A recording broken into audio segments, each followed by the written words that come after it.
శ్రీ విఘ్నేశాయ నమః, శ్రీరామాయ నమః, శ్రీ హనుమతే నమః.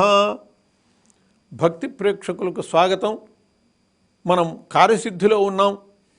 కార్యసిద్ధిలో లక్ష్మీ సిద్ధి, సంపత్ సిద్ధి చేకూరేటటువంటి దానికి ఒక మంచి మార్గము మార్గశిర మాసంలో లక్ష్మీ పూజ చేయటం. మార్గశిర లక్ష్మీ వారము అంటే గురువారం. గురువారాన్ని లక్ష్మీవారము అంటారు. మార్గశిర మాసంలో వచ్చేటటువంటి గురువారం నాడు లక్ష్మీ పూజ కనుక చేసేటైతే, మార్గశిర లక్ష్మీ పూజ చేస్తే అద్భుతంగా సంపదలు నిలబడతాయి అని చెప్పబడ్డది. ఒక ఊళ్ళో ఒక అతనికి భార్య ఉన్నది.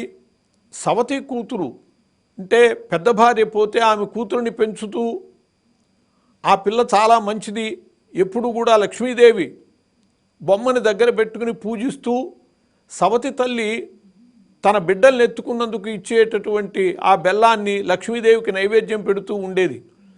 అలా లక్ష్మీదేవి యొక్క అనుగ్రహాన్ని పొందింది.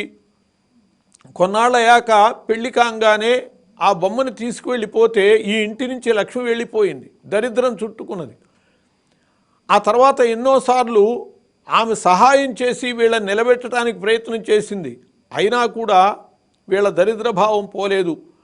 అప్పుడు చాలా ప్రేమతో తన పుట్టింటికి లక్ష్మీ కటాక్షం చేకూర్చాలి అని చెప్పి తలిచినటువంటిదై ఆమె మార్గశిర లక్ష్మీవారం పూజ చేసుకోమని చెప్పి సవతి తల్లి సలహా ఇచ్చింది.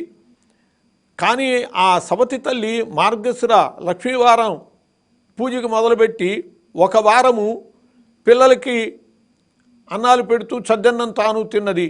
ఆ లక్ష్మీవారం ఉపయోగం లేకుండా పోయింది. మరో వారము తాను తలకి నూనె రాసుకున్నది. మార్గశిర లక్ష్మీవారం తలకి నూనె రాయకూడదు.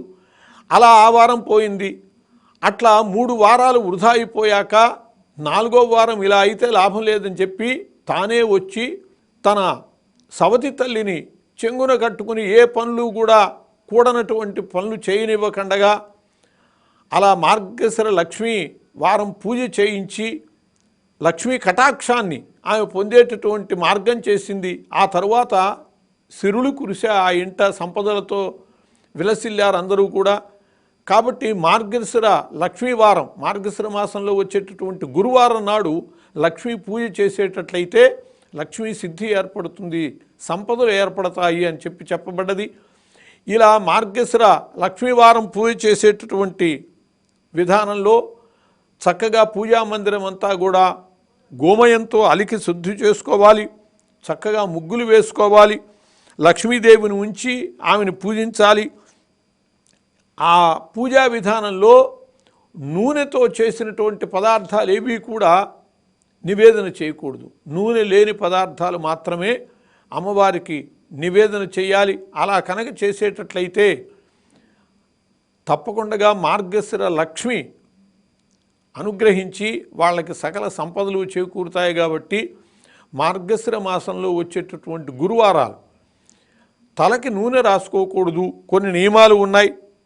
అలాగే అన్నము తినటమే కాదు, ఏ పదార్థము కూడా అమ్మవారికి నివేదన చేయకుండా తాను తినకూడదు, పాలు కూడా తాగకూడదు. అలా అంత నియమబద్ధంగా ఉండి ఈ మార్గశిర లక్ష్మి వ్రతం చేసుకోవాలి, లక్ష్మీ పూజ చేసుకోవాలి.